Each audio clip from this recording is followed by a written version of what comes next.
Technology? Are these kind of new? Are these new? Okay, I'm going to turn things over to Will Martin. Good morning, everyone, to get our meeting started. HTFC. Thank you, Chairman Weiss. To begin, we note the following. Jesse Olzak, representing the Director of the Budget, is participating via video conference from the Division of the Budget's Conference Center at the Capitol Building, room 131 in Albany. And Hope Young Watkins is participating via video conference from HCR's Buffalo office at Electric Tower, 535 Washington Street, Suite 105. In accordance with the Open Meetings Law, notice of our locations has been made public. The public has the right to attend and observe the proceedings from these locations. To open the meetings of the HFA Board, the AHC Board, and the HTFC Board, I ask for motions and seconds to call to order, consider each agenda item, and later adjourn the meetings. Is the motion? So moved. Second. Second, thank you. I'll now ask for individual votes from members of the HFA Board, the AHC Board, and the HTFC Board, starting with Chairman Weiss. Aye. Commissioner Visnauskas. Aye. Mr. Olzak. Aye. Mr. Curtis. Aye. Mr. McIntyre. Aye. Ms. McEwen. Aye. Ms. Miller. Aye. Ms. Young-Watkins. Thank you. To open the meeting of the HFA Finance and Program Committee, I ask for motions and seconds to call to order, consider each agenda item, and later adjourn the meeting. So moved. A second from Commissioner. Second. Thank you. For the individual votes of each committee member, we will accept the previous votes of Chairman Weiss, Commissioner Visnauskas, and Mr. Olzak. We will use these votes as items are considered throughout today's meeting unless a board member decides to vote differently or needs to recuse themselves. The meetings are officially open. Okay, I'll turn things over to President Visnauskas for her President's report. Thank you. Good morning, everybody. I was just going to talk for a minute about DC. So some of the team here and I went down to DC last week on Monday for the NCSHA annual sort of congressional legislative conference, NCSHA being all the other 50 heads of the HFAs for the other states. And had meetings and then had a series meetings sort of together. And then we all did Hill visits in sort of a coordinated effort to be talking about priorities. NCSHA and the HFAs have a set of sort of shared priorities, which overlap somewhat with what we do, although not all HFAs are the same. So not all HFAs have the same priorities. We are very focused, we, as you all know, and you see through here, through the different boards, on tax exempt bonds, on Section 8, on home and CDBG, weatherization. We did a series of meetings with mostly staff from Gillibrand's office, Jeffrey's office. We saw Claudia Tenney. I introduced her at an event. Tom Swazi. We saw Richie Torres. So, both kind of sides of the aisle talking about the importance of the work we're doing. It will happen sort of in DC in two. Some of it is sort of budget based and will happen sort of on the budget side. And as they start to talk about the Tax Cuts and Jobs Act and they get into reconciliation, it'll happen sort of on the tax side also. I think, and we are very focused and we don't have a ton of control on the, and in terms of advancing the governor's priorities on the Democratic side. But there is a lot of bipartisan support for things like Section 8 and the tax exempt bond programs. And we talked about those with everybody and people, I think, see the values of those. It's always hard, I think, in the work we do to know whether people, when they see a building being built, really understand that that resource came down in a tax provision from an IRS program that trickles all the way down, and that those things are important. And without them, we can't build all the new housing and preserve all the existing housing we do and provide all the first-time homebuyer mortgages we do. But it's good. It's good to go sort of walk the halls and talk to people and remind them of what's important to us and that we're here and that all of these programs impact people meaningfully. I think we remain very concerned about the Section 8 budget as in the continuing resolution that's there now. And as we go into more budget talks about, as folks all know, sort of a flat line of the Section 8 budget is the same as a cut because of inflation and costs. So we will continue to partner with the city, to partner with the governor's office, and to be sort of on message with our advocate partners and continuing those conversations in DC. A lot of the stuff that's on the agenda that you'll see today are things that flow down from those programs. So we didn't come away with any, sort of good or bad news from it, other than people are aware that things like the tax credit program are a priority, that they have a lot. It was very heartening to hear Claudia Tenney, who spoke to NCSHA, talk very much about the tax credit, the Affordable Housing Credit Improvement Act, which is sort of the main bill, a ton of bipartisan support, and she's a big supporter of it, that would expand, would change the 50% test and expand the 9% credits are two big things.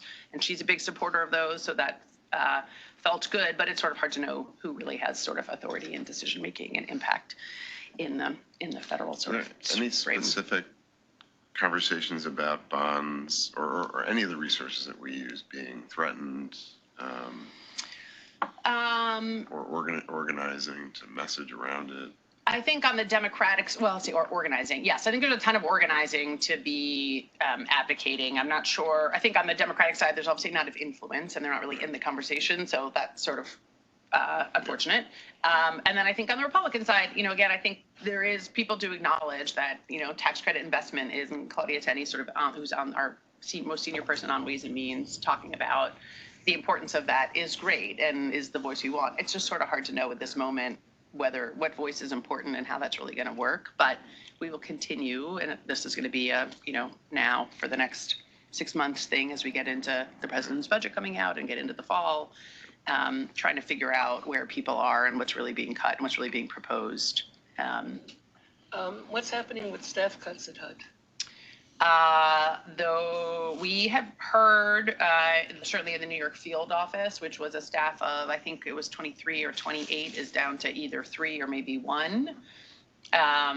There was a letter this week that went from a Republican in, I think, South Dakota and a Democrat from Rhode Island. I think it was their letter that people are writing to the secretary and writing to other folks saying, like, these field offices are very important for us. They are who landlords call. Whether or not some of this litigation about people being fired and then coming back, plays out as in people coming back or not, I think we'll have to see. We haven't, it hasn't hit us sort of parochially yet. That, we've called someone and the phone just rings and nobody answers. We still have some people there, mostly sort of one level removed from us, I think, who are processing things. We were on a call with a housing authority that said their person at HUD is still there and is working with them on doing a RAD transaction. So there are people there, but we are very concerned, right? Those are big staff cuts, and probably more to come with the reduction in force memo. So, what about CDBG and home? So CDBG and home are a big deal for, sort of have like two hats. Like for the state writ large, there's a lot of CDBG and home. For us, sort of at HCR across our programs, we are not huge recipients. We get about $30 million of home and about $45, $50 million of CDBG because it's entitlement community based. I would imagine those programs will, they're very longstanding. They have an enormous amount of bipartisan support, but it also just seems like everything is on the chopping block. So I think we don't know. There's also this conversation about furthering the block grantingness of it, right? And pulling it out of the entitlement jurisdiction and having it sort of sit with the states, which has some political impacts, I think, nationally for some states. And would be obviously a big staffing impact to the extent that they for every state, right? Red and blue, they centralize these things. That would mean a lot of administration for a lot of states that don't have big staffs to do those things. What about the Section 4 stuff that Enterprise administers and other things like that in terms of supporting the larger technical assistance and ecosystem? Yeah, I mean, Section 4 got cut, which is grants to intermediaries like Enterprise and List, which then granted down. Also, the CDFI fund wildly reduced. The United States Interagency Council on Homelessness also drastically reduced. I mean, they're all things that support kind of the ecosystem, and there's probably 10 more I haven't read about yet that support the ecosystem. I think those are really incredibly impactful, right? They are going to weaken the system that we use to deliver what we do. It's not, as you all know, we approve this stuff, but there's 57 people in every single one of these deals that actually do all the things, and they're people that are often funded by all of those sort of grant by grant, program by program. I think I think the Section 4 cuts are happened, and I think they will be quite. They're going to have a real big impact, I think, on the work. Okay. I need a happy. I don't have a happy end. Yeah, how about a happy end? And back to Steve. Okay, on that happy note. So we'll begin with the HTFC agenda. Item 1, the adoption of the relevant sections of the consolidated minutes listed in the agenda, which shall be deemed approved absent corrections. Item 2, increase in Housing Trust Fund award. Alexa Sewell, Senior VP, Multifamily Finance Development, will present the item. Alexa? Okay, good morning. Good morning. Hi. I am standing in for Brett Hebner, who's the head of our 9% team. He's up in Albany this morning with the governor announcing our 2024 awards. It's very exciting. So this first item is a request to swap in $2.9 million in new construction program funding for the middle income program funding that was initially awarded to the project. The project sponsor is RUPCO, and this project is located in Tannersville, which is near Hunter Mountain. The initial programming envisioned being able to achieve 100% AMI rents, but increases to the AMIs have made that level of rents in this particular geography unachievable. But because our middle income program doesn't allow us to serve lower incomes, we're proposing to swap in a different funding source, which would allow us to lower rents for 6 of the units. Are there any questions? Thank you. Okay. Will? Before the HTFC board is a resolution transmitted in connection with this item. Assuming the motion and second previously recorded, all in favor, please say aye. Aye. The motion is carried and the resolution adopted. Thank you. Thank you. Item 3, increase to Supportive Housing Opportunity Program Award. Alexa? Okay. This is a supportive housing one? Yes. Yeah. Okay. This is a request to make an increase to the original SHOP award for this project of $1.7 million. This is a 49-unit project in Buffalo called West Side Homes. This project has struggled to meet its budget because of security issues at the properties and vandalism. So they're in need of some additional funding of $1.7 million. We anticipate the project will be able to close within 6 weeks. And note for the record, just Tyler, in addition to the recusal of Chairman Weiss, Ms. Young-Lockins has also recused herself from this vote. Thank you, Will. Now before the HTFC board is a resolution transmitted in connection with this item. Assuming the motion and second previously recorded, all in favor, please say aye. Aye. The motion is carried and the resolution adopted. Thank you. Item 4, new construction program award. Alexa? New construction program award or housing trust fund increase, right? This is the RUPCO? RUPCO deal. Yeah. It's Okay, hold on one sec. But yes, I think it is called the new construction award, right? You're swapping in for. item 4. Did you already do the RUPCO? Yeah, Yeah, I sorry. thought it was, I thought we This would is the do. RUPCO, but is that the first one you did? Yeah, Sorry. I Okay. apologize. So my first description was for this project, which is an increase to swapping into for the middle income units. And now this is Mount Hope Walton. Now we're doing Mount Hope Okay, Walton. so we're Okay. flipping 2 and 4 on the agenda. Okay, sorry. No problem.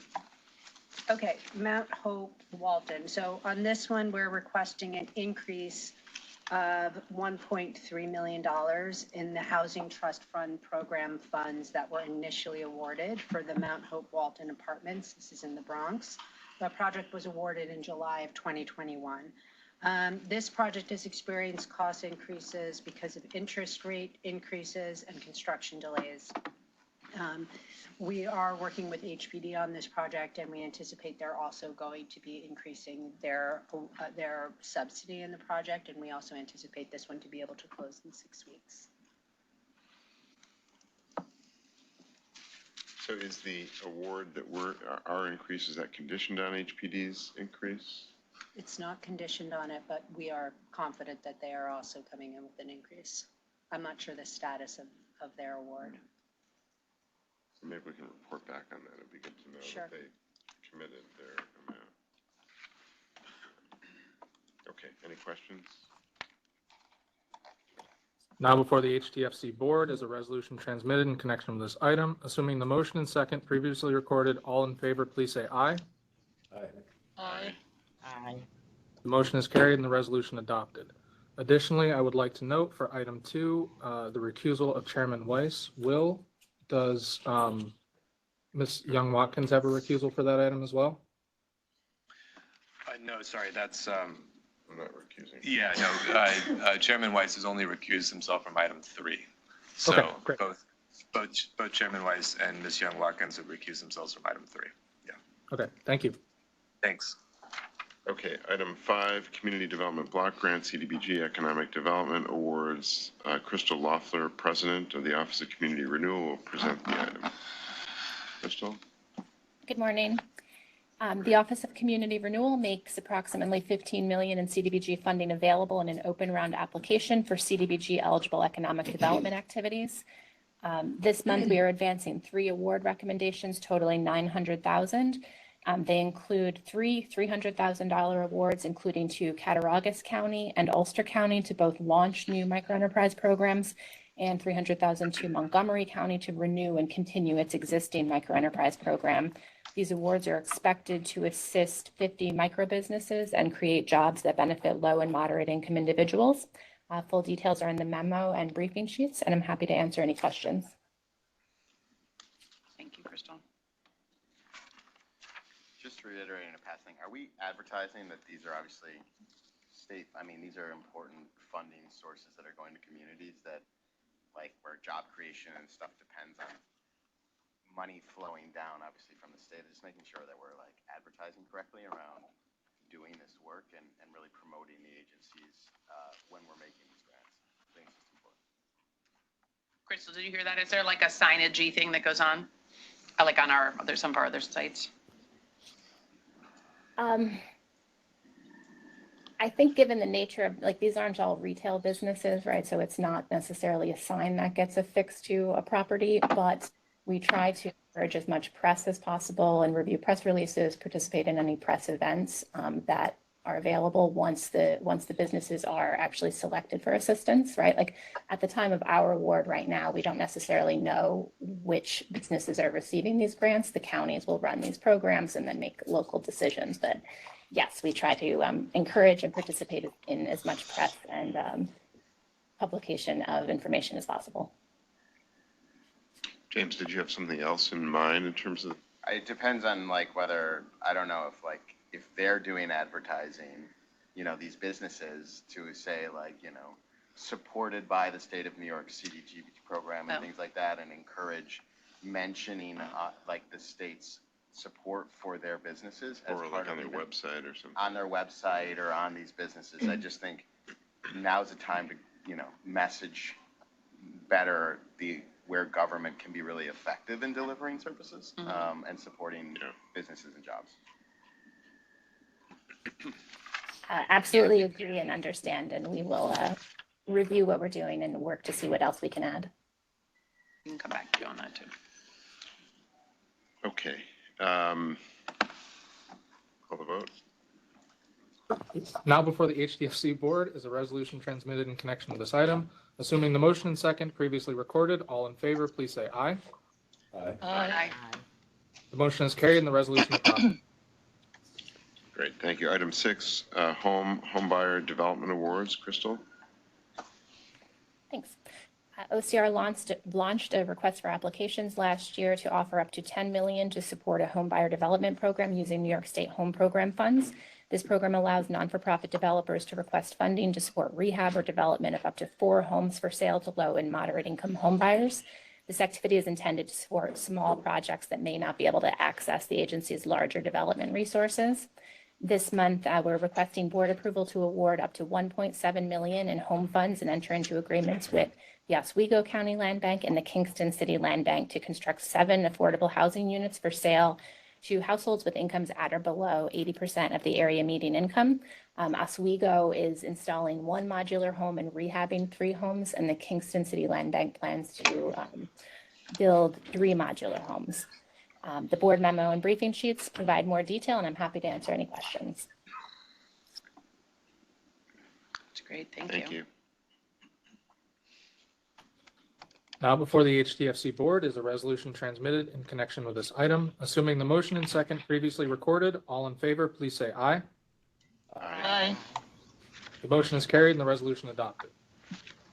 Great, thank you. Item 7, annual payment to Housing and Development Software, Inc. for funds management system. Crystal. This is a funds and grants management software package that's been used by the CDBG program since 2001. We are requesting authorization to pay this $37,000 annual payment for the contract with HDS or Housing Development Services to cover the software licensing and maintenance fee. The software is essential for operation of this large federally funded program, and I'm happy to answer any questions.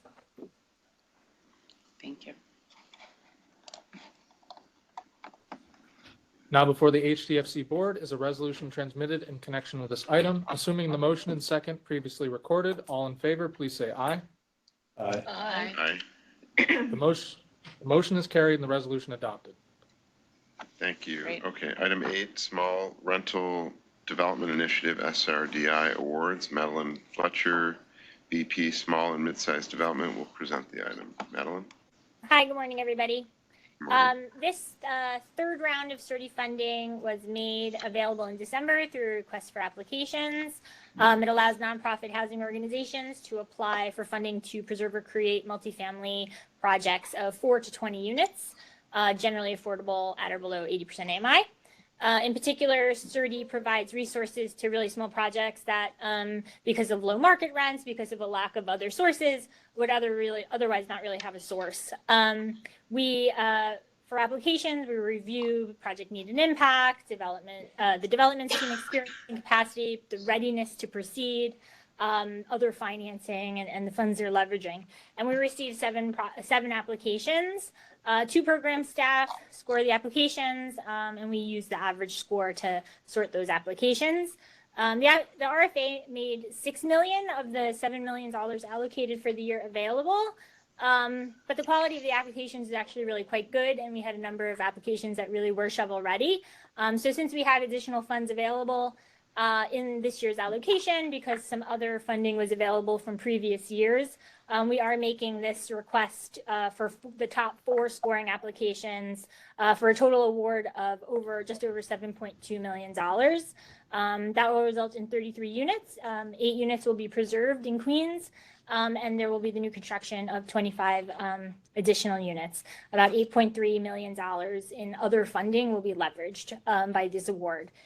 So the recommended awards are to Rock Affordable Housing in Erie County, Sustainable Communities in Washington County, Seneca Housing in Seneca County, and Our Children, Inc., which is in Queens.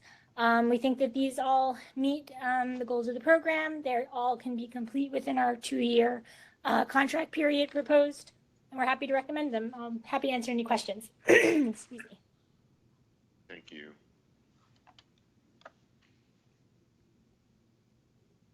Madeline, have we done anything with Sustainable Communities before? I wasn't as familiar with them as the others.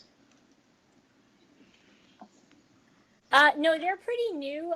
They were an organization formed sort of locally with a couple of local groups, Flatley Reed, who does some real estate development, and some community groups kind of banded together. They're working with TAP, who is definitely familiar to the agency. Yeah. So they're team assembled. Thank you. Now before the HTFC board is a resolution transmitted in connection with this item. Assuming the motion and second previously recorded, all in favor, please say aye. Aye. The motion is carried and the resolution adopted. Thank you. Item 9, creation of the Manufactured Home Advantage Program Pre-Development Fund. Madeline? Hi, everybody, again. So I thought I'd do a little overview of this program. We have another project on the board agenda today, but we don't do a ton of projects with these funds. So since about 2019, about $5 million has been allocated annually to do work specifically with manufactured home communities acquisition, infrastructure improvements, work replacement of homes, that kind of thing. And we have about a pipeline of about $17.5 million under review or in construction, again, one of which you'll hear about today. But frequently we get requests that are sort of short-term emergency requests from either communities, the manufactured home communities themselves. Sometimes they're co-ops. Sometimes the Department of Health calls us and there's a park in peril. So we've been trying to think about how we could create a small pot of dollars that could respond really quickly when there's an opportunity for a preservation purchase, getting an appraisal started, when a phase 1 environmental assessment is needed to see what, sort of the situation is, physical needs assessments, that kind of thing, that we really want to sort of deploy in a really short term without sort of having the, sort of standard board process underway, so that we can really prevent things from like shutdowns of parks from happening because somebody's intervened. And we've been working a lot with around the state to kind of build a network of nonprofits who are sort of willing to come to the table, willing to step in and assist tenant organizations or cooperatives who have these sort of urgent needs. So we're trying to figure out a way that we can sort of deploy dollars to sort of help stem the sort of emergency situations that are coming up. So our proposal is to allot $500,000 of manufactured home advantage dollars in the aggregate for the making of small grants, not exceeding $40,000 per project, for pre-development and technical assistance awards that would enable these communities that are sort of in peril to have nonprofits come in and sort of help determine what needs are, determine situations, help avoid displacement. And so, like I said, the funds would only be available to experienced nonprofit organizations who are familiar with HCR, who are acting as a sponsor or a partner on behalf of a tenant organization, an existing co-op, or in some cases where they themselves are looking at the potential for acquiring a park to undertake sort of the rehab and rescue of the park. The funds would be, really short-term technical assistance, third-party reports, environmental investigations, engineering services, if there was like sort of emergency physical need. And from a process, perspective, the idea would be streamlined. We have this sort of tranche of funding approved at the board level, and then we would go through an application process with the nonprofit applicants. We would assess them, based on, a predetermined set of criteria, an itemized budget, all of those things. And then we would bring it to the SVP for Homeownership and Community Development, Dina Levy, for approval to make the small awards. We would potentially then, if the projects proceeded to a bigger award for infrastructure improvements and all of that kind of stuff, these funds could be potentially wrapped into that award. So we think that this sort of solves a problem that, sort of bubbles up frequently. Happy to answer any questions. Thank you.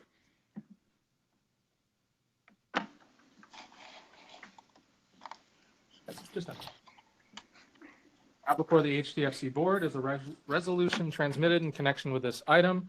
Assuming the motion and second previously recorded, all in favor, please say aye. Aye. Aye. The motion is carried and the resolution adopted.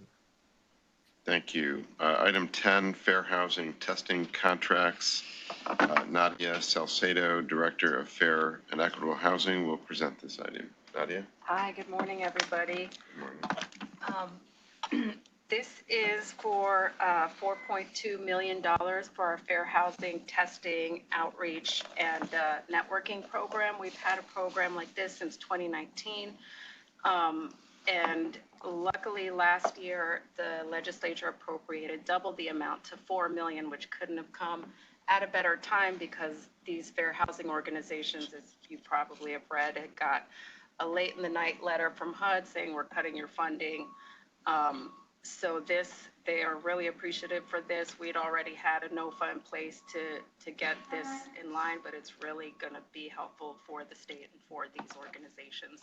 The 6 organizations are CNY Fair Housing Justice Center, Housing Opportunities Made Equal, Legal Assistance of Western New York, Long Island Housing Services, who got 20% of their budget cut, and Westchester Residential Opportunities. So $4.2 million between these organizations. I can answer any questions. That's great. Yep, it's really great. Now before the HTFC Board is a resolution transmitted in connection with this item. Assuming the motion and second previously recorded, all in favor, please say aye. Aye. Aye. The motion is carried and the resolution adopted. Item 11, amendment to the CASO Document Management, Inc. contract. Timothy Austin, Deputy Commissioner, will present the item. Or we might have Lisa. Sorry, Lisa Pagnosi. Or Lisa. Hi, Lisa. Hi, everyone. All right. Good morning. The contract with CASO for an electronic records management system is being presented to the board to extend the term of the contract for a one-year period. This contract was procured via a RFP process issued by HFA Sony May in 2017. The RFP allowed HTFC to enter into a contract with the vendor selected by HFA and Sony May on comparable terms. HTFC entered into a contract in 2019, and since inception of the contract with CASO, CASO has successfully scanned over 7 million images and has allowed HTFC to destroy over 1,700 boxes of records covering a total of 2,338 square feet.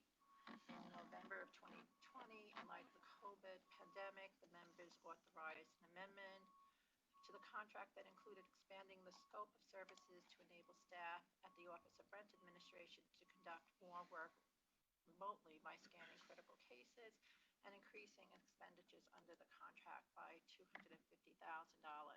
We are currently working on an RFP to replace this vendor. We intend to issue that RFP within the next couple of months. And at this time, we're asking approval from the members to extend the term of the CASO contract for a one-year period. Make it sound like we're hoarders, Lisa. 1,700 boxes. How many square feet do we get for this? One at a time. It's great. Thanks, Lisa.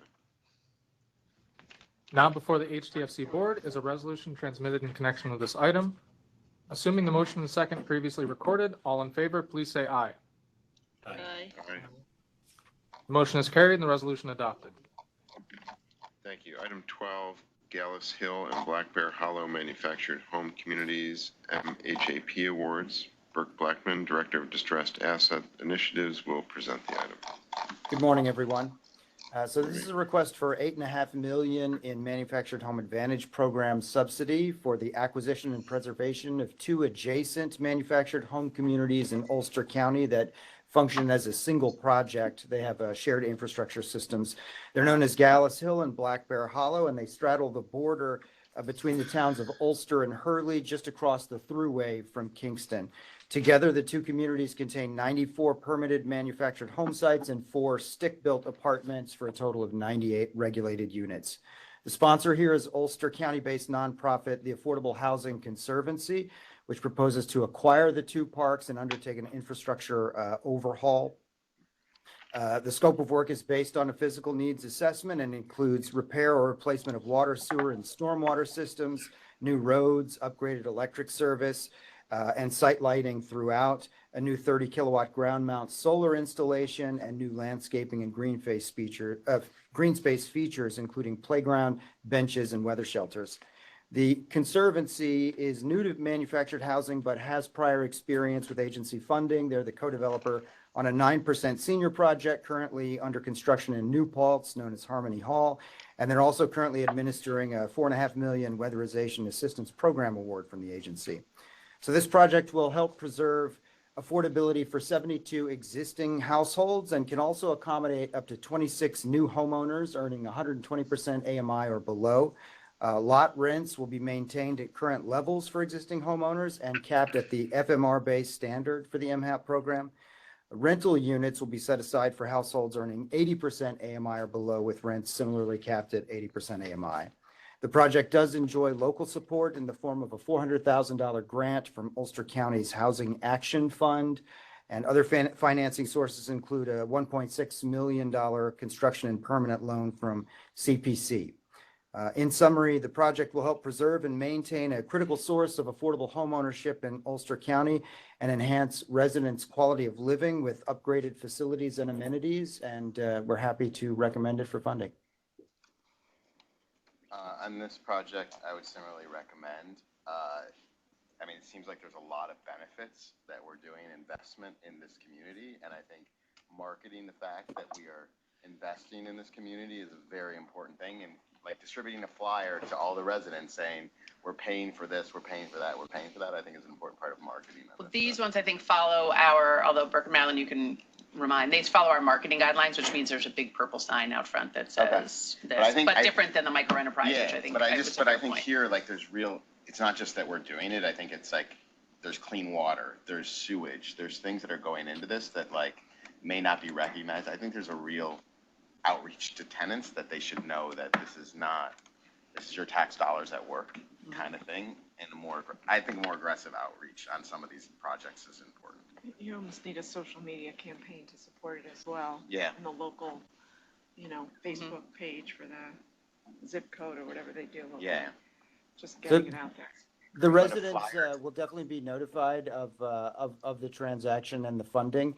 And we do anticipate there will be joint press with the county around this project. And as the commissioner mentioned, signage is a standard part for this program and the other programs we oversee. So we will work to get the word out. Okay. And Tyler, I'll just note for the record that both Chairman Weiss and Ms. McEwen have recused themselves from this vote. Thank you. Now before the HTFC board is a resolution transmitted in connection with this item. Assuming the motion and second previously recorded, all in favor, please say aye. Aye. Aye. The motion is carried and the resolution adopted. Okay, thank you. Item 13, fiscal year 25-26 HTFC administrative budget request and programmatic budget outline. Stacy Mickle, Director of Financial Administration, will present the item. Stacy. Good morning, everyone. We have a new system here in Albany, so I'm hoping you can hear me. Let me know if you cannot. So I'm leaving the microphone where it is. I'm here today to present the 2025-2026 administrative budget request and programmatic budget outline for your consideration and approval. As you may recall, in December, I presented the authority's budget office required budget and financial plan template.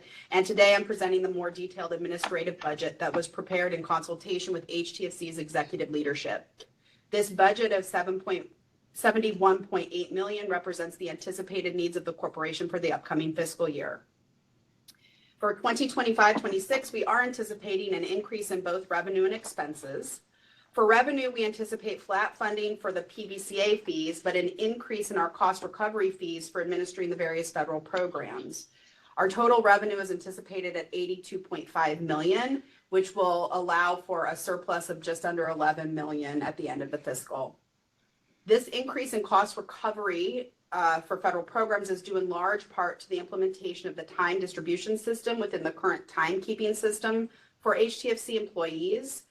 TDS allows for units that provide support to the federal programs to be able to allocate their time to these programs, thereby allowing HTFC to receive reimbursement for their time. TDS was implemented on April 1st, 2024 for many of the administrative units that we had not historically received reimbursement for, including the finance unit, legal, procurement, environmental, fair housing office, and DECO, for the Davis-Bacon and compliance. This allocation has allowed us to increase our fee revenue by over 30%. On the expense side, we're budgeting an increase in personal services. As you may know, historically, HTFC's administrative budget excluded the former Governor's Office of Storm Recovery staff, as their expenses were fully covered by the programmatic dollars of the CDBG disaster recovery. As CDBG-DR Sandy continues to wind down, some of the former GOZER staff are being utilized to assist with other programs, such as CDBG-DR IDA and other federal programs. And as a result, we need to include these staff within the administrative budget to be able to capture the time and expenses spent on the other programs. In addition to the 14 GOZER staff that are increasing our PS, we are also proposing a partial funding of the 12 staff for the Source of Income Discrimination Enforcement Unit that will be based in the Division of Human Rights. I believe that was approved by the board last month or possibly 2 months ago. This unit will be fully funded with HCB administrative funds, so increases to both the revenue and expenses are reflected. We are also anticipating an increase in fringe expenses related primarily to the increase in other than pension employee benefits, the post-retirement benefits that are not pension, increased costs related to actual retirement payments we have to make, and increased costs related to the health insurance premiums. We are also anticipating an increase in contractual services, much of which may be funded by federal cost recovery. Within the budget presentation is the anticipated programmatic funding. This one's a little bit hard to assess because it's based solely on the proposed executive budget presented by the governor in January. So until the state budget is passed, we will not know the exact amounts allocated to a DHCR and then what amounts of that actually will transfer to the trust fund to administer. And then the federal amounts that are presented in this budget are the current contract values, the signed contracts we have with the various federal programs for CDBG, for home ARPA, CDBG CV, et cetera. The full budget presentation is in the board materials, and at this time I am requesting approval of the fiscal year 2025-2026 budget. I am happy to answer any questions that you may have at this time. Thanks, Stacy. The one question maybe is for you, Ruth Ann, it's like, obviously there's a big shift in the governor's budget around sort of where the Mitchell-Lama work, there's some of the other stuff, and a lot of it's flowing into the City of Yes budget item. I mean, how do you think that will impact some of the other programs, like the land banks, money's been cut and other things like that? I mean, how do you think, a lot of the single family, the local assistance has shifted towards single family, but I'm just curious about what you think on the City of Yes, the focus on the City of Yes from a budget item, how that will impact some of the other programs. I mean, the governor's very committed, committed the $1 billion there. I think the legislature and their one houses came back and restored, I think maybe what you're seeing here as some of the funding that we had gotten so we got a bunch of programmatic dollars last year. We're still in the process of spending them. So we as the executive don't ask for additional funding for those programs because but in the one house budgets that were released last week, there is annual funding included for some of the other, for the infill, for the block by block, for a lot of the other programs. So I think we'll see over the next 2 weeks what ends up in the final budget, but I don't think that the $1 billion for the City of Yes is going to have a negative impact on our programmatic budget. I think at the moment we feel pretty good that there's a lot of support for capital generally across all the programs. But it's, we got, I don't know, Jesse, Greg, we got 12 days, 13 days. We'll see. My question was going to be, when's the state budget going to be done so you can have the final number? Yeah, when is that going to be done, Jesse? When it's done. Okay, thank you. Now before the HTFC board is a resolution transmitted in connection with the item. Assuming the motion and second previously recorded, all in favor, please say aye. Aye. The motion is carried and the resolution adopted. Great, thank you. Okay, the remaining 11 items on this agenda are information items. There will be no presentation unless requested. I think we'll move right into the HFA, AHC agendas. Item 1, adoption of the relevant sections of the consolidated minutes listed on the agenda, which will be deemed approved absent corrections.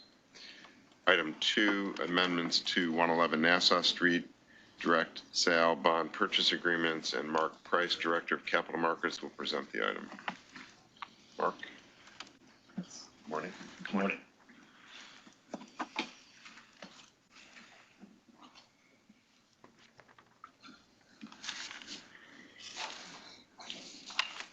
Good morning, everyone. I'm here to present an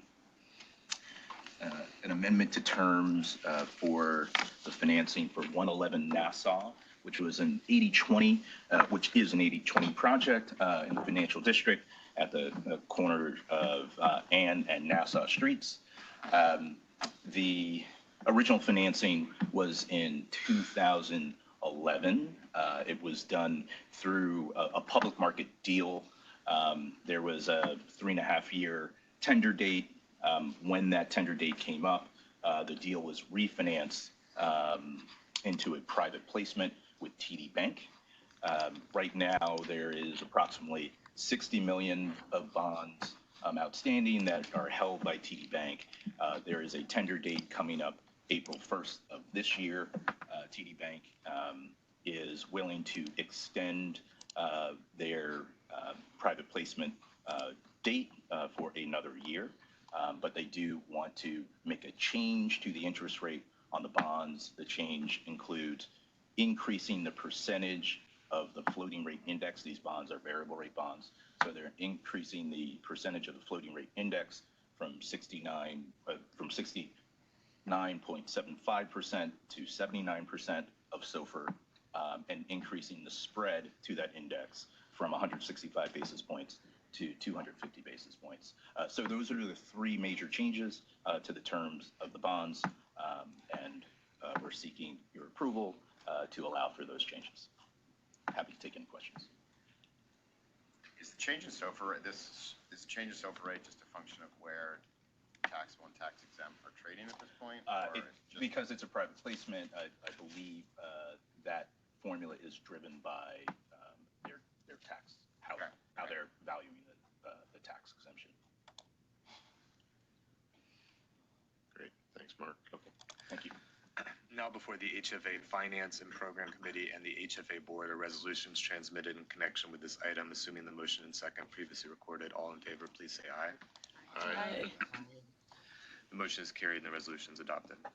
Thanks, Will. Item 3, amendments to Saratoga Heights, City of Binghamton, Broome County.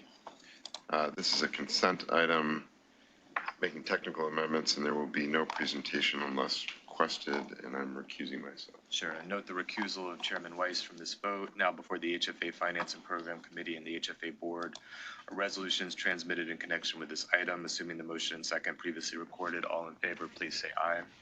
Aye. Aye. The motion is carried. The resolution is adopted. Thanks, Will. Item 4, additional subsidy for West Beth Artist Housing, City of New York County, and Russell Ubley, Vice President of Multifamily, will present the item. Russell? Hi. Good morning, everybody. Never happy to have to come back to ask for more money. There's a legitimate reason for this. I'll give you a little bit of a background. Real estate tax exemption is the core issue here. Just a reminder, on December 12th in 2024, the members here authorized financing of West Beth Artist Housing with our HFA Multifamily Preservation Program subsidy, MPP. All along and at the time of the approval, the project had been anticipating a full tax abatement through the New York City 420A program. That allows tax exemptions for nonprofit-owned housing that has social services components or homeless set-asides. The project was anticipated to be eligible for that abatement by increasing its homeless set-aside restrictions in a new 40-year regulatory agreement that HFA is to execute upon our financing closing, replacing the existing HPD regulatory agreement. The project currently holds an Article 9 tax exemption, a partial tax exemption, excuse me.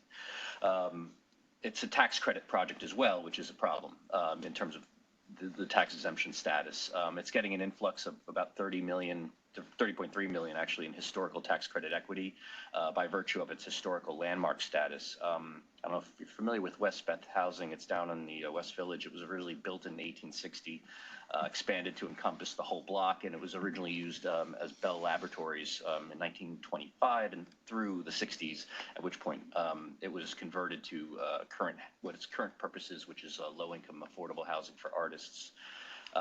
Anyway, it was determined that the project was not eligible for the 420A tax abatement because of the tax credit partnership that's being created with a for-profit entity. JP Morgan Chase is the investor within the ownership structure. That's required in terms of being able to set up a tax credit partnership to bring equity into the project, and the equity is important for the financing. But to be clear, the project does currently have a partial tax exemption. It has had one since 1999. It was renewed in 2009 through HPD as an Article 9 partial tax exemption, which is basically shelter rent, 10% of the shelter rent plus some additional fees on an annual basis.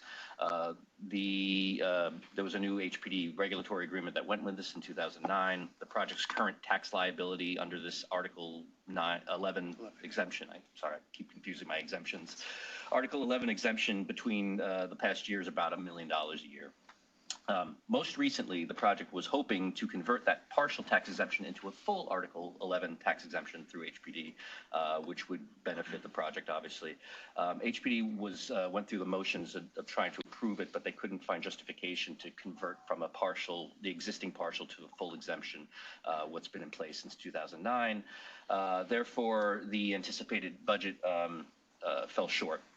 We are now experiencing a gap because the expectation on the exemption is going to be higher than what was originally planned. The exemption will continue to be around $1 million a year with the annual escalations that we underwrite to of 3%. So the increase in the tax liability, along with increases in some hard costs and resulting reduction in available cash flow, the project can now only assume a smaller first mortgage from the senior lender that we were expecting with Freddie Mac and Merchants as their servicer. The gap is about $12.9 million. So the reason I'm here is to request additional HFA subsidy to help cover this shortfall. In an amount not to exceed $13 million, an increase of the previously approved loan amount that we went to the board with back in December, which was about $43.2 million. Thanks. Great, thanks, Russell. Have we had other projects that didn't get the 420A because of the tax credit structure as well? Yeah, but typically they wouldn't, if knowing going in that there's going to be a partnership, they wouldn't apply for the 420A unless the tax credits are going to be certificated and not part of the actual ownership structure if they're going to like an outside entity, which we're seeing more and more on the state side, but typically not through the city programs. Okay, thank you. Now before the HFA board is a resolution transmitted in connection with this item, assuming the motion and second previously recorded. All in favor, please say aye. Aye. Motion is carried. The resolution adopted. Thank you. Thank you. We're going to pull items 5 and 6 from the agenda this month and bring them back to the board at a later meeting. Item 7, Ocean Crest, City of New York, Queens County. Thomas Abbott will present the item. Good morning, Thomas. Hi, Thomas. Yeah, sad to miss those Manny projects, but we'll have them back for you next month. Thank you. Didn't quite come together. So Ocean Crest, this is a request for $17.6 million in AHUB funding to support the construction of 89 units in the Far Rockaway in Queens. One of those units is a supers unit, so it's 88 units for affordable sale. This is, as I said, in Far Rockaway, sort of at the west end of the neighborhood's downtown. It's immediately adjacent to a really large and beautiful park, and pretty close to the A train and the LIRR. So sort of far out of the city, but still within a commute. The project initially went into their ULURP envisioned as a 9% rental project, but because of sort of the history of affordable housing in the neighborhood in recent years, local elected officials pushed for a homeownership execution. So they switched gears and have gone forward with this AHOP execution. We're working with HPD here through their Open Door program. Our sponsor here is the Community Builders, a really prolific nonprofit developer. They're partnering here with Nehemiah HTFC, who is, we've sort of seen come back a couple times through these smaller homeownership projects. They are, longstanding provider of affordable homeownership in New York City. Lender here is CPC. This is an 8-story building. There's a really substantial focus on resiliency here due to the proximity to the water, the location in the Rockaways. So everything's raised up, all the utilities and everything are on the roof, all the standard stuff that you need. Let's see, total cost here is roughly $800,000 a unit, and cost drivers here, larger units due to the homeownership nature of the project, the resiliency work, and the fact that there's deeper foundations. GC is mega, and it's achieving 80% AMI as an average across the building, which they've done their market study, and it looks like that'll work. Great. I'll be there. The one question I had is I noticed that the developer fee is under the Open Door program is capped at $50,000 per unit. That's correct. Is that the only program where there's actually a cap on the developer fee per unit, or is that something that's more widespread across HPD? Let's see. I honestly wouldn't be able to speak to the standard developer fee calculation methodology on the rental side. I think typically it's a percentage of TEC, but I know they're kind of moving away from that to try to disincentivize, they're just as a cost control mechanism. Yeah, just because, obviously in all of our projects, we've seen developer fees float up with inflation, float up with cost of everything, when in fact, I think this is an interesting model around capping the developer fee at something per unit, because it's certainly, this is at 6% when we typically see deals come in at 12 to, 11, 10, 11, 12. But anyways, I just wanted to note that. The tax credit program provides one, right, in the program itself from the Fed. So there is sort of, it's sort of comes down from that. The agencies cap those in different ways in terms of paid and not paid, and it's 15%, but some can be kept lower.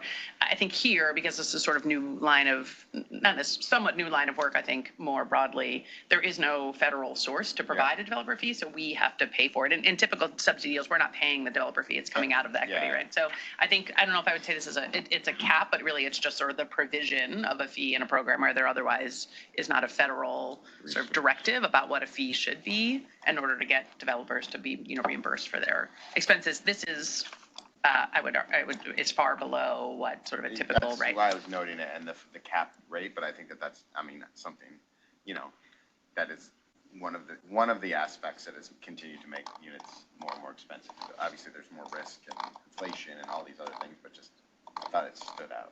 Yeah, in the tax credit program, a lot of the fee is deferred, as you know, so it's the amount that's paid is different than the total. Some developers lend it back in as a way to. And this is a condo, so it's a sale, so it's whatever, so it's different because of. But there's also, other than the construction loan, it's all concessionary financing. So, there's no guarantees, there's no exposure, that should be compensated for. Yeah. But does the 5% work on smaller projects? Because I know some of the AHOPs get pretty small.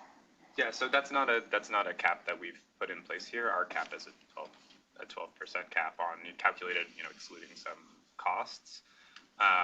But we have seen this, they're going through the process of trying to get a new open door term sheet approved with OMB at the moment because subsidy levels are just from 2019 and just aren't matched with the market at the moment. So yeah, we're seeing this in our New York City projects. This is not on a smaller project. We wouldn't have a per unit cap because I think you could get quite a small fee for a decent amount of risk because you're not paid out until the sale of the homes. It's the only thing driving a developer. Yeah, So, other than an opportunity to develop in a limited rental environment, rental subsidy environment. So. Thomas, I might. Pardon? Oh, you were recused. No, sorry, I didn't mean to interrupt. It might be in the memo, but I can't see it. But can you just remind what the actual sales? Oh, here I found out what the sales prices are, just for the board. Yes, Roughly where they are. They're at 80% of AMI, but I can pull them up. It's $193 for a 1-bedroom, $226 for a 2, and $244 for a 3. Yep, love those numbers. Just want to say them out loud. They're incredibly affordable incredibly ownership affordable. in a world where it's hard to. You just happen to be staring at it. To get a 3-bedroom for $250,000 is great. It should be noted, we're selling these at 25%. They're selling them at 25% of development cost, and so that is not a long-term sustainable solution. Yeah. Yeah. That's great. Thank you. So I'll note Ms. McEwen's recusal for the record. Now before the HFA board is a resolution transmitted in connection with this item, assuming the motion and second previously recorded. All in favor, please say aye. Aye. The motion is carried and the resolution adopted. Thank you. Will item 8, Garvey's Point Block F, City of Glen Cove, Nassau County, Thomas. Yes, so this is Garvey Point Block F. Request for $11.2 million in AHOP subsidy to support the creation of 56 affordable condominium units in the city of Glen Cove. This is part of the broader Garvey's Point redevelopment. It's a former Superfund site that's receiving quite a bit of, so the agency financed a rental project as part of this redevelopment. There's some market rate condo happening, and this is the sort of affordable home ownership piece of this. We have 11 1-bedrooms, 32 bedrooms, and 15 3-bedrooms in this structure. Average sales price AMI hits 80%. And we're working here with Georgica Green Ventures, who's a frequent collaborator with the agency on Long Island and elsewhere. Our participating lender here is anticipated to be Webster Bank. And in addition to AHOP, there's a couple other sources here. So we've approved them for an allocation of AHC, or they're working on an approval for an allocation of AHC funding. and which will require that the property have a 60-year regulatory agreement. So we're getting some long-term affordability.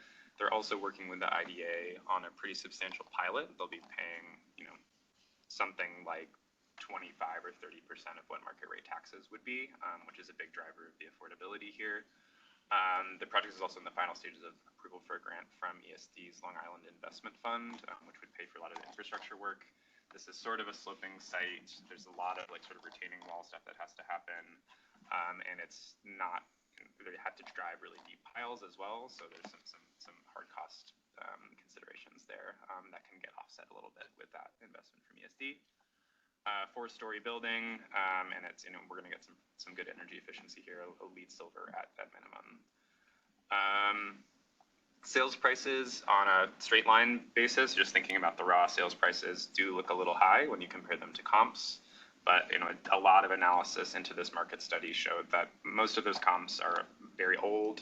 They're sort of low-rise co-ops in the area, and when you factor in the pilot and a variety of other factors, you're actually looking at a really good affordability as compared to the market, and again, a good capture rate. Yeah, excited about this one. It'll be our first real large investment through AHP on Long Island.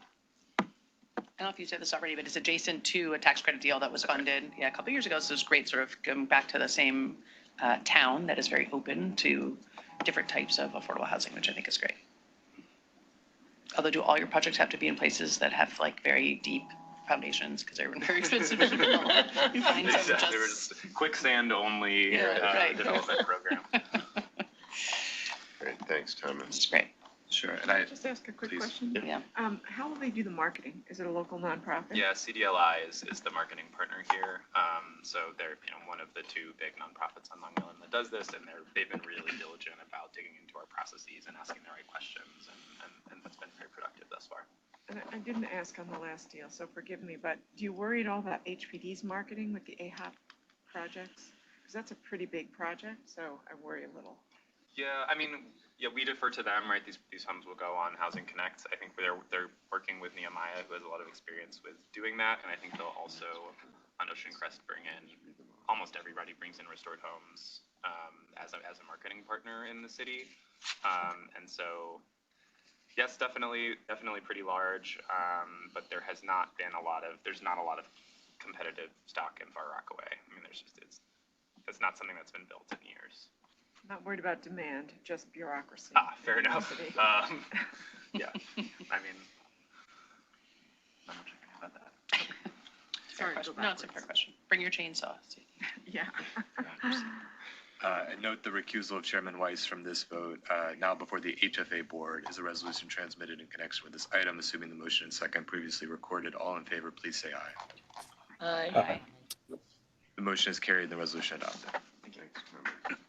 Okay, the next 4 items on this agenda are consent items. I'm going to read them all 4 at the same time. There will be no presentation unless requested. And we'll vote at the end on all 4. Item 9, contract with PJ Mechanical for HVAC maintenance. Item 10, contract for SAP RISE software maintenance and support. Item 11, contract for MWBE SDVOB goal setting software. And item 12, award for AHC grants for certain projects listed in the agenda. Will? I have a question. Item 10. It's an $11 million contract to transition the SAP solution that we have to the cloud, and we only got 1 bid back on it, and it's also upgrading to the latest available version. I'm just curious why there was only 1 bid that we got back, and sort of understanding the nature of this $11 million contract and what are we getting out of it? Hi, Tom. Hi, Lisa. Morning. Yeah, we expected more bids. We thought we'd get up to 3. I think we don't know why other people didn't bid, obviously. I think probably the primary reason is that the price is really dictated by SAP. But we go through resellers to contract, and maybe the other resellers didn't feel that it was valuable enough for them to bid on it. The price, even though there was only 1 bid, the price is really what the price was going to be because it's dictated by SAP. Okay, it just seemed like also a very short contracting period, like the RFP went out the 20, I think, was due back the 6th, whether that was one of the reasons for it. It seemed like a big contract with a short procurement period based on, It wasn't an RFP process. Oh, okay. We went off of an OGS contract, and so there were pre-qualified vendors on that OGS contract. So there was a limited, I think there were either 3 or 4 vendors available for this. One vendor, we didn't hear anything from. The other vendor submitted a no bid response, and we either got a no bid or we just didn't hear from the other one. And why is it that if we're upgrading like, I upgrade my phone, it happens overnight, and then we have like a transition to the cloud, like why it ends up being a 3-year contract? It's a 3-year contract. This term is a 3-year contract. Obviously, we'll look to extend it after. No, it just seems long for what the services that are being provided. That's what I wasn't sure. Well, it's 3 years of the hosting of the environment. Okay. It's not just like they're not just Yeah, upgrading the software overnight on your phone. So the first year is the implementation and the transition, and then it's years 2 and 3 on top of it for the ongoing hosting of it, which will need to continue as long as we What's the use breakout between the sort of upfront migration versus the hosting? Do you have a sense for that? The upfront migration is, we're still negotiating some of the discounts. So the amount in the proposal is a not to exceed amount, which will not exceed. The implementation is roughly $3 million, and then the balance is the annual subscription and service, yeah. Okay. Will this be ultimately in perpetuity because of the fact? As long as we use SAP as our operating system, yeah. Okay. I go back to the bid process. You said there was a pre-qualified list. How old was the pre-qualified list? And did that affect the fact that there was only one bid? I'm not really sure, but this is the list that, if we're going to use an OGS contract, this is their list. They are looking to either extend or resolicit vendors on this list later on in the year. What was your question? How old is the list? Yeah, how old was the list? Because I'm wondering if that influenced. If we were going to, the advantage to going through an OGS contract, it's a much shorter procurement Right, process. yeah. We were just, it wasn't a narrative that we provided, it was SKUs and pricing. I know that they are looking to renew that list at the end of this year. The companies on the list are still pretty viable companies. Thundercat, which is the one that bid, is a pretty big. Right, but I'm wondering if there are other newer companies that aren't on the list because the list is put together before those companies became. It's certainly possible. One of the other ones was Dell. They're big companies that are still viable companies that are on the list. Certainly there could be other ones that have come up since, but. Okay. Yeah, for me, it's like when we enter into these contracts, it's not a 3-year contract. This is a much longer contract, effectively, whether we approve it today or not. But this could be a $2.5 million contract for the next 25 years, right? If that's how we stay. So just to note that, these types of decisions have life cycle accounting things that we should maybe be thinking about as some of this decision making, because I think these add ultimately to the cost of operating the agency. Yep. And the amounts in this are budgeted for in 2025. So the 2025 budget includes the cost of the implementation and the first year cost of the subscription and hosting.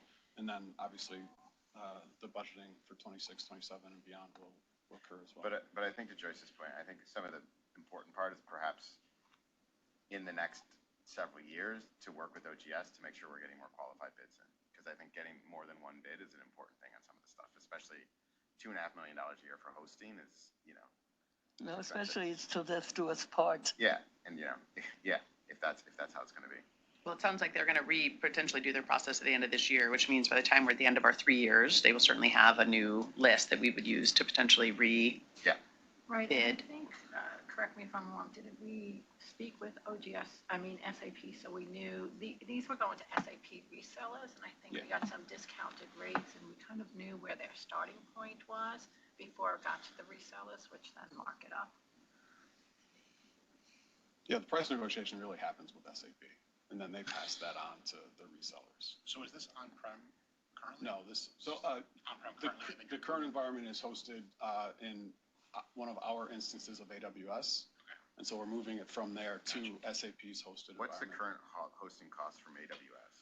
So, AWS, we spend about $1 million a year, but the all-in costs of this are offset by the cost of AWS, the cost of the perpetual SAP licenses that we buy, as well as the cost of managing the AWS environment.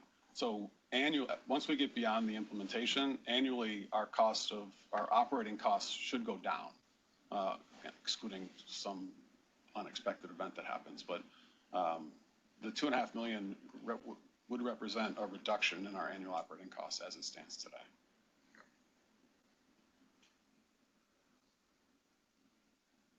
I do want to say that it's been a challenge for OGS to negotiate contracts with these manufacturers. So it's a big incentive for us to use an OGS contract because we don't have to spend thousands and thousands of dollars on outside counsel going through dealing with the tech companies, attorneys. All of the provisions have already been worked out. Thank you. Great. Okay. Any other questions or comments on any of these 4 items that we're going to vote on? Okay. Well. Okay, items 9, 10, and 11 are before the HFA board, and item 12 is before the AHC board. In each case, the resolution transmitted in connection with the item, assuming the motion and second previously recorded. All in favor, please say aye. Aye. The motion is carried and the resolutions are adopted. Thank you. Okay. The remaining 3 items on this agenda are information items. There will be no presentation unless requested. We'll now take the legal steps to adjourn the meetings. Note that the next meeting is scheduled for Thursday, April 10th, in 3 weeks. Thank you. Assuming the motion and second previously recorded, all in favor of adjourning, please say aye. Aye. Aye. Motion is carried and the resolution, the meetings are adjourned. Thank I would also note for the May meeting, which is on a Thursday, it's the same day as NYSAFA is doing their annual conference, which lots of staff go to and present at. So we will send out an email to see what day that week that's not Thursday works well for everybody. Right. So And that's, reschedule. I think NYSAF is in Rochester. No, it's in New York City this time. The May meeting's in, I'm sorry, I'm getting mixed up. I was thinking about the fall meeting. Right. So it's New York Okay. City. You're right. Sorry. Do we have to move the fall one too? Yes. That's Okay. why. Oh, okay. So, September meeting, yeah, but I think it's in Rochester this year. Okay. So, there's no Rochester office. no, just Syracuse. So we'd have to either get to Syracuse or Change the date. change the date. Okay. We try in advance to set the dates, but then people plan let's stuff. look So, at those September. so more to come on that, but just looking ahead from April to May. Okay, great. Thank you. Thank you. Thanks. Thank Thanks, you. Hope. Thank you.